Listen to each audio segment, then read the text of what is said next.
దేశవ్యాప్తంగా cyber crime పోలీసులు operation చేపట్టారు. సైబర్ చీటర్స్ కి సిమ్ కార్డులు అందిస్తున్న ముఠాలపై ఫోకస్ పెట్టారు. 15 రాష్ట్రాల్లో హైదరాబాద్ సైబర్ క్రైమ్ పోలీసులు ఆపరేషన్ ఆక్టోపస్ 3.0 చేపట్టారు. 10 మంది ఏజెంట్స్ ని అరెస్ట్ చేశారు. రాజస్థాన్, గుజరాత్, బెంగాల్, ఢిల్లీ, కర్ణాటక, మహారాష్ట్ర, బీహార్, జార్ఖండ్ తో సహా 15 రాష్ట్రాల్లో సైబర్ క్రైమ్ పోలీసులు ఆపరేషన్ చేపట్టారు.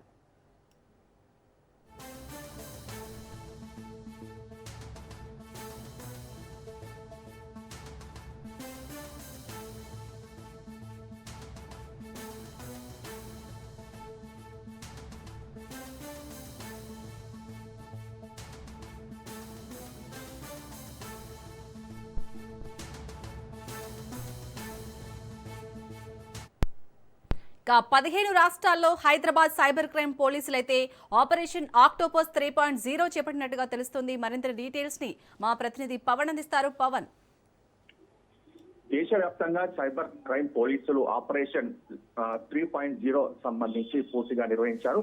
ముఖ్యంగా చూస్తే సైబర్ చీటర్స్ కి సిమ్ కార్డు అందజేసిన ముఠాలపైనే సైబర్ క్రైమ్ పోలీసులు ఫోకస్ చేశారు. దాదాపు 15 రాష్ట్రాల్లో హైదరాబాద్ సైబరాబాద్ క్రైమ్ పోలీసులు ఆక్టోపస్ 3.0 ఆపరేషన్ నిర్వహించి 10 మంది ఏజెంట్లను కూడా అరెస్ట్ చేశారు. మొత్తాన్ని చూస్తే రాజస్థాన్, గుజరాత్, బెంగాల్, ఢిల్లీ, కర్ణాటక, మహారాష్ట్ర, జార్ఖండ్ 15 రాష్ట్రాల్లో ఆపరేషన్ నిర్వహించిన నేపథ్యంలో సైబర్ నేరగాళ్లకు ముఖ్యంగా సిమ్ కార్డ్స్ ఎందుకు ఇస్తున్నారు అనే దానిపైన కూడా పూర్తిగా ఆరా తీశారు. మొత్తానికి చూస్తే గత 2 సార్లు దేశవ్యాప్తంగా పలు రాష్ట్రాల్లో కూడా ఆక్టోపస్ ఆపరేషన్ కూడా నిర్వహించిన పరిస్థితి కూడా మనం చూస్తున్నాము.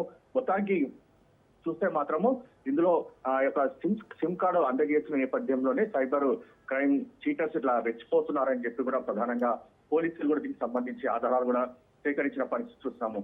అయితే ఇందులో చూస్తే మాత్రం ప్రధానంగా 30 మందికి కూడా నోటీసులు కూడా జారీ చేశారు. మొత్తానికి ఈ యొక్క సైబర్ క్రైమ్ పోలీసులు దేశవ్యాప్తంగా ఆపరేషన్ నిర్వహించడంతో ఎవరైనా సిమ్ కార్డు ఇవ్వాలంటే కూడా భయపడాల్సిన పరిస్థితి రావాలి. ఎందుకంటే సైబర్ క్రైమ్ చేసే వాళ్ళంతా కూడా ఈజీగా సిమ్ కార్డ్స్ తీసుకొని ఇలా మోసాలకు పాల్పడుతున్నారని చెప్పి కూడా పోలీసులు గుర్తించిన నేపథ్యంలోనే దీనికి సంబంధించి ఆపరేషన్ కూడా నిర్వహించారు.